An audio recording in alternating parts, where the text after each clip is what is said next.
Ya tadi untuk menjadi soleh itu gampang di Islam itu. Tenaga medis nolong pasien ya ibadah, pasien husnudzon sama dokter ya ibadah, mengelola hidup, ingin hidup ya ibadah, anak ngurus istri, istri ngurus, pokoknya anak yang ngurus keluarganya juga ibadah. Semuanya itu di Islam itu asal tidak maksiat itu dianggap apa? Ibadah. Assalamualaikum warahmatullahi wabarakatuh. Laqad kunta fi ghaflatin min hadza fakashafna anka ghita'aka fabasarukal yauma hadid. Manusia ketika di dunia itu dianggap tidur. Tidur itu dengan tanda kutip itu bodoh. Bodoh itu tidak tahu. Fakashafna anka ghita'aka, nanti setelah kamu mati itu pinter. Tapi ketika Anda pinter sudah meninggal, sudah tidak bisa memperbaiki kesalahan-kesalahan kita. Nah, kenapa kita dikatakan sekarang ini tidur? Karena kita ini sering menyaksikan sesuatu yang sebetulnya tidak ada hubungannya dengan kita, tidak ada hubungannya dengan kebutuhan kita. Misalnya kita ngelamun, berkhayal, ingin hidup kaya raya, sejahtera, jabat, orang lain anak buah semua. Ternyata itu nggak penting ketika kita di akhirat. Yang penting adalah Anda meninggal dalam keadaan menghamba kepada Allah Subhanahu wa Ta'ala. Saya berkali-kali ngaji, kalau saya berkali-kali bilang, andai kan hati kita nanti direkam Allah, nanti di akhirat sudah direkam, orientasi kita direkam nanti. Pak Agus misalnya ingin punya mobil, punya rumah mewah, punya apa, terus orientasinya gitu. Di depan Tuhan yang menyuruh kita, mensyariatkan kita, inginnya itu ya jadi hamba Allah terbaik, jadi kekasihnya Allah, jadi hamba yang bersujud, dari hamba yang bersedekah. Jadi ini kan tidak sambung. Ada cita-cita versi Allah yang dianjurkan Allah, yaitu bercita-cita jadi hamba yang soleh, yang bermanfaat, yang memanfaati orang banyak. Kemudian ini ada cita-cita yang hadzun nafsi, ingin mapan semua orang anak buah. Hal-hal seperti ini itu harus kita jaga, jangan sampai terjadi. Makanya di semua kitab pertama mendahulukan bab niat. Niat itu ya faman kana hijratu ilallah wa rasuli fa hijratuhu ilallah wa rasuli. Orang baik itu orang yang orientasinya itu menuju Allah Subhanahu wa Ta'ala. Lalu yang kurang baik adalah orang yang orientasinya itu ya harta, perempuan, pokoknya inginnya itu hal-hal yang kepentingan dirinya sendiri. Nah, lalu kenapa kita kadang tidak tahu? Ya tidak tahu itu karena tadi kita kalau tidak wiridan itu tidak punya efek samping kan? Tapi kalau kamu nggak punya uang kan terus lemes. Karena ngerti itu terus uang itu penting, wiridan tidak penting. Nah, dari kesimpulan itu sebenarnya kita menjadi bodoh ya. Karena menjadi bodoh ketika Anda meninggal ternyata uang ini gak penting, wiridan ini penting, tapi tahu kita terlambat setelah kita meninggal. Nah, di sini saya ingin mengingatkan apapun kondisi kita, yang jelas itu ingat selalu kepada Allah Subhanahu wa Ta'ala. Caranya ingat gimana? Kata Nabi, kamu bayangkan musibah yang lebih ekstrim, kamu akan tahu yang kamu alami itu ahwanu wa aisar, yang kamu alami itu ringan sekali, ringan seringan-ringannya. Saya beri contoh ya, kalau Anda belajar, kalau dalam bahasa pondok itu falak, mungkin kalau bahasa umum itu apalah, ilmu apa, misalnya orang ahli meteor, ahli apalah, ahli perbintangan, ketakutannya pasti benda langit ini jatuh kemudian menimpa bumi. Nanti kalau Anda ahli geologi itu takutnya bumi ini likuifaksi karena sumber daya alamnya sudah begitu dikeruk, dimanfaatkan. Nanti yang ahli teroris atau yang ahli ekstremis itu takutnya itu ada teroris. Yang ahli sosiologi takutnya Indonesia itu chaos. Kalau chaos ya saling bunuh, saling apa. Jadi semuanya ini, ketakutan ini semuanya mengarah terhadap kematian. Kecelakaan lalu lintas ya menjadikan orang mati, likuifaksi kayak kemarin di Sulawesi ya, iya, gunung meletus, gempa, tsunami. Nah, ketakutan yang menjadikan kematian sebenarnya banyak. Kalau baru tsunami aja ya orang takutnya ke tsunami, nanti kalau ada kematian gempa ya takutnya gempa, kalau temanya COVID ya takutnya COVID. Terus kalau ada tetangga mati karena ngelindur ya baru gue nak turu, hati-hati nggak nak mati ngelindur. Jadi ya masalahnya kan kita tidak tahu, nggak tahunya itu ya tadi takutnya COVID, ternyata catatannya itu mati kecelakaan, takutnya kecelakaan ternyata matinya itu ngelindur, kan kita tidak pernah tahu. Dari tidak pernah tahu itu kemudian agama datang dengan anjuran, sudahlah kamu tawakal bahwa semua urusan kamu di tangan Allah Subhanahu wa taala. Inna sholati wa nusuki wa mahyaya wa mamati lillahi rabbil alamin la syarikalah. Yes, ibadah kita, sholat kita, hidup kita, mati kita semua di tangan Allah Subhanahu wa taala.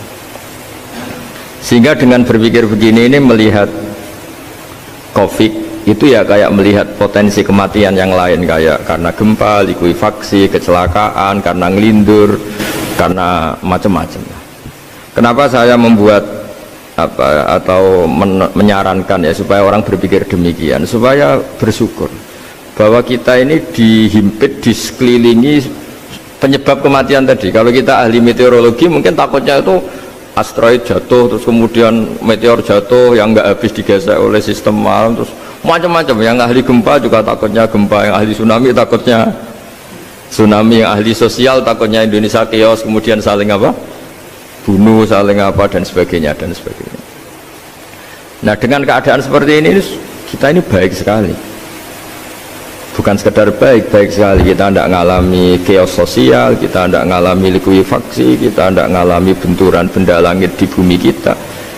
Karena itu sekali terjadi bukan 1-2 lagi, tapi habis seluruh Indonesia, mungkin seluruh dunia. Nah, di sini cara Allah membuat kita selalu bersyukur bahwa hal-hal itu tidak terjadi. Jadi ada sebuah ayat yang Allah selalu mengingatkan, a'amintum man fis sama ayakhsifa bikumul ardo fa idza hiya tamur. Kamu boleh sekali-kali berpikir bumi ini justru potensinya itu likuifaksi, potensinya itu hancur karena di bawah itu ada magma, ada minyak, ada macam-macam. Ini kan di bawah ini kan ngerongkong cara Jawa itu karena diambilin terus. Biro-biro diambil ya ini ya ono masih bisa dipakai.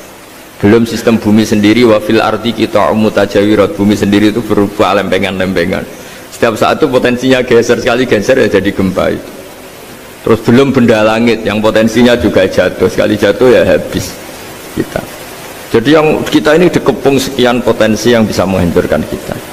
Tapi nyatanya mulai Nabi Adam sampai sekarang itu ada kehidupan, ada khayal. Sing Joko ya kepengen payu rabi, mungkin sing wis payu rabi ya mbah kepengen mbah roh. Macam-macam lah. Tapi yang jelas itu wong dikepung kematian kok ya khayalnya masih tinggi gitu. Lah nggak pernah ngayal ya orang yang utang ditagih itu, gak kober ngayal. Soalnya wedine tanggal kredit itu.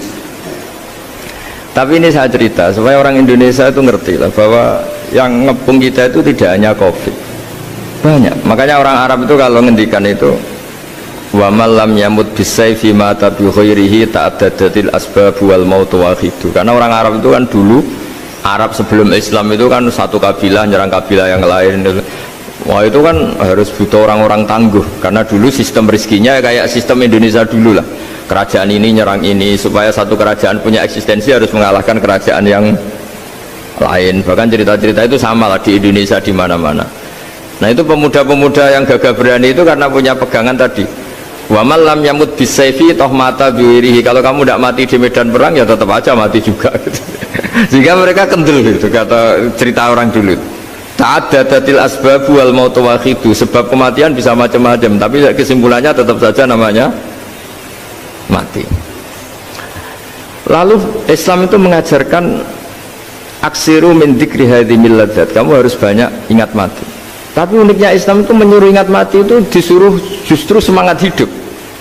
Karena kita butuh bekal itu. Jadi kalau kamu ingat mati itu jangan terus loyo, terus nunggu takdir mati, itu enggak, malah disuruh semangat. Nah, tenaga medis semangat mengobati pasien, yang pasien juga semangat mensupport dirinya supaya punya keberanian hidup. Orang Jawa nunggoni anak, nunggoni putu. Kalau saya sebagai kiai ya nunggoni santri, nunggoni umat. Jadi ingat mati itu justru dengan cara mencintai hidup. Karena hidup ini adalah bekal kita untuk sanggup ketemu Allah Subhanahu wa taala. Kadang-kadang bekal itu mudah sekali.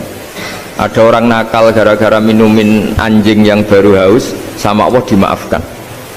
Ada orang yang pulang dari tempat kerjanya, ada duri di tengah jalan, disikirkan takut kena orang, diampuni Allah, akhirnya menjadi ahli surga. Ada orang yang kerja untuk orang tuanya, kemudian orang tuanya dicukupin menjadi ahli surga. Bahkan ada ahli surga itu ceritanya itu, tapi ini jangan dicoba. Ada orang sudah jelas niat nyon sewu, niat zina, sudah tinggal itu terus mikir dia, saat itu takut Allah gak jadi, barokahnya gak jadi, langsung dia jadi ahli surga. Sarannya gak jadi loh ya. Tapi ya udah usah dicoba. Itu kalau keterusan masalah.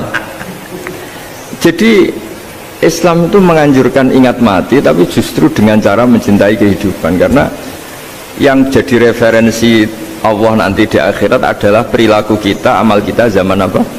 Hidup. Jadi disuruh ingat mati, tapi justru dengan cara sangat mencintai apa? Kehidupan. Lalu yang dinamakan kehidupan itu apa?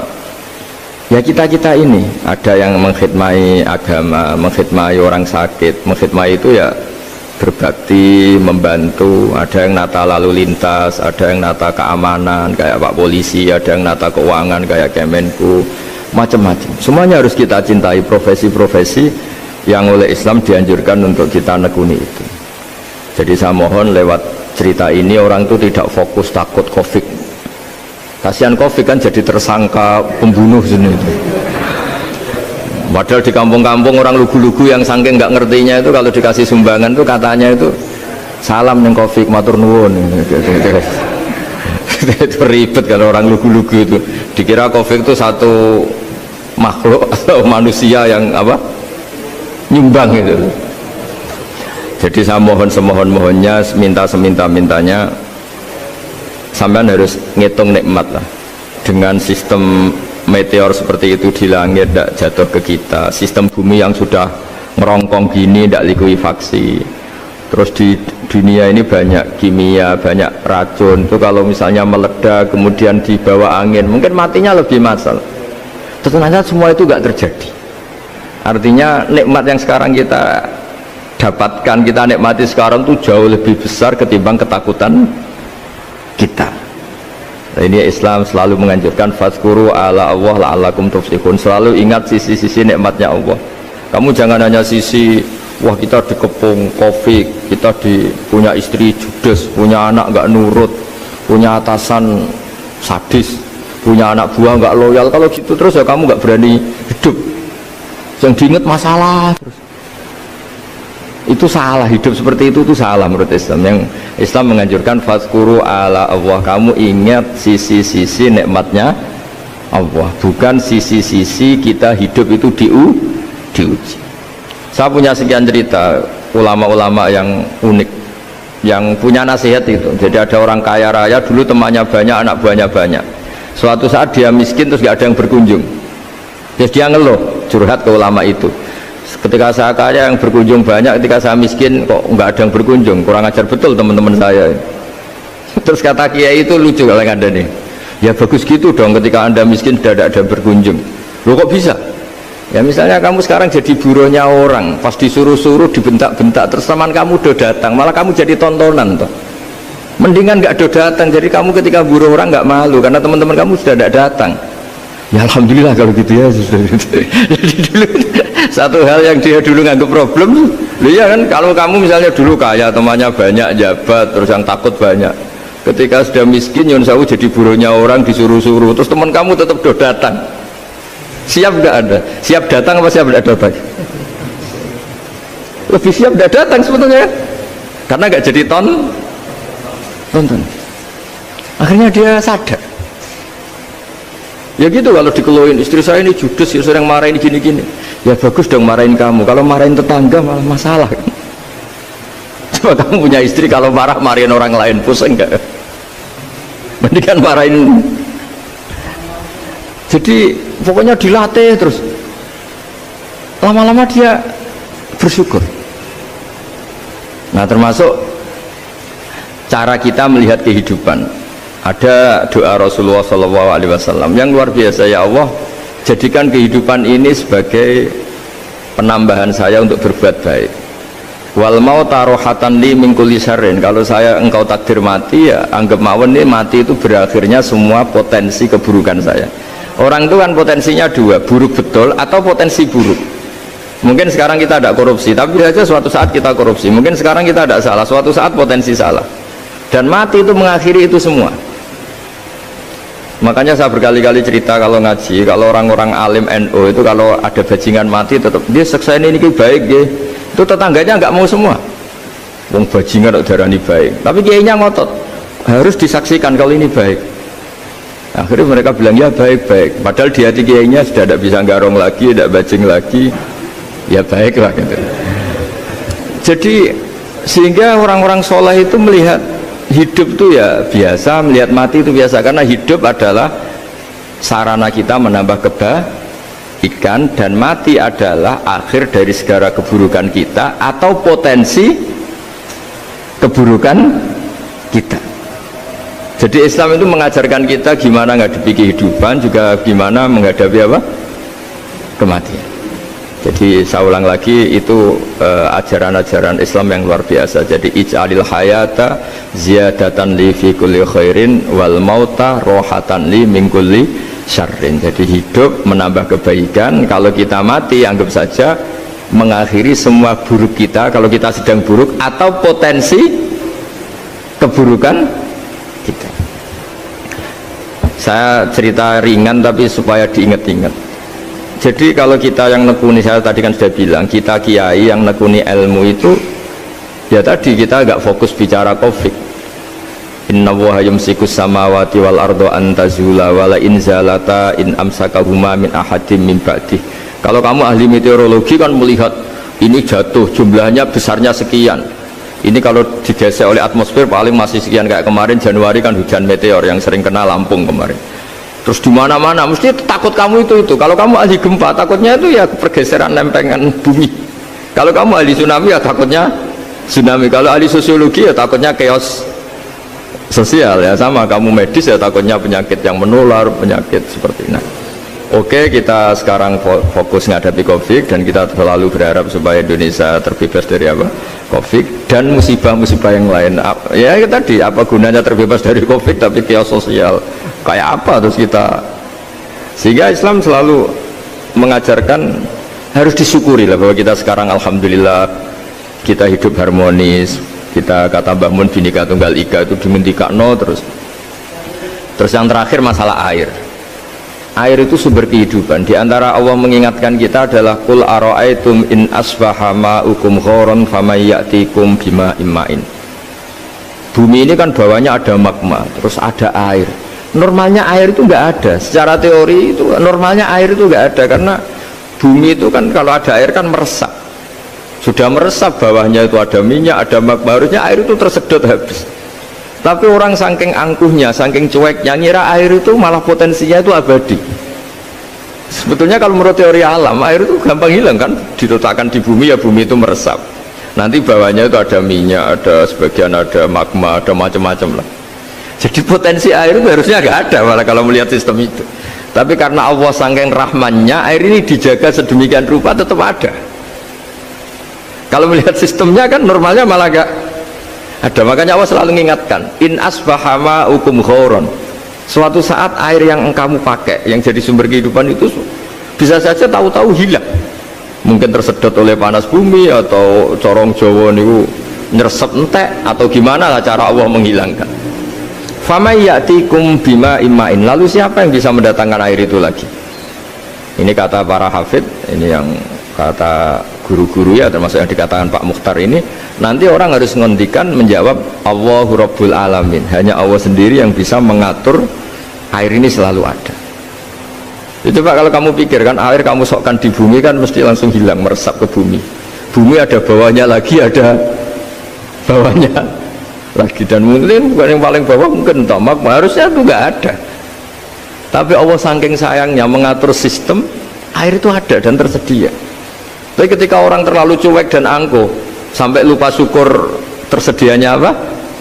Air itu Allah mengingatkan, disuruh bayangkan, kul ara'aitum, coba bayangkan kalau in asbaha ma'ukum ghoron. Tadi kan ada khataman ya, saya ikut, terima kasih. Bayangkan kalau air suatu saat itu ghoron, menjadi hilang. Fama ya'tikum bima'in ma'in. Jadi saya tidak bisa spesifik memberi nasihat tentang COVID karena ya tadi yang bisa bunuh kita ini banyak ya, tsunami ya bisa bunuh, gempa bisa bunuh, likuifaksi bisa bunuh, jatuhnya benda lain kita bisa bunuh, takut tanggal utang kaget ya bisa bunuh macam-macam semacam-macam lah ngelindur ya. Kemarin mudik aja yang sebelum tertata rapi aja mudik aja berapa kemarin, kalau ada apa mudik lebaran yang tahun berapa, 3 tahun yang lalu apa 4 tahun yang lalu dulu. Jadi saya mohon ketakutan kita adalah yang hakikat adalah takut jadi hamba yang tidak baik. Itu yang harus jadi ketakutan sejati. Takut kita di mata Allah tidak jadi hamba yang baik sehingga kita jauh dari Allah Subhanahu wa ta'ala. Karena cita-cita terbesar kita dan cita-cita terbaik kita adalah jadi hamba yang diridhoi Allah Subhanahu wa ta'ala. Sebaliknya ketakutan kita sejati adalah takut su'ul khotimah, takut jadi hamba yang tidak baik. Kita inginnya adalah assalamu alaina wa ala ibadillahis sholihin. Yang berhak mendapat keselamatan dunia akhirat adalah orang-orang atau hamba-hamba yang soleh. Ya tadi, untuk menjadi soleh itu gampang di Islam itu. Tenaga medis nolong pasien ya ibadah, pasien husnudzon sama dokter ya ibadah, mengelola hidup, ingin hidup ya ibadah, anak ngurus istri, ngurus, pokoknya anak yang ngurus keluarganya juga ibadah. Semuanya itu di Islam itu asal tidak maksiat itu dianggap apa?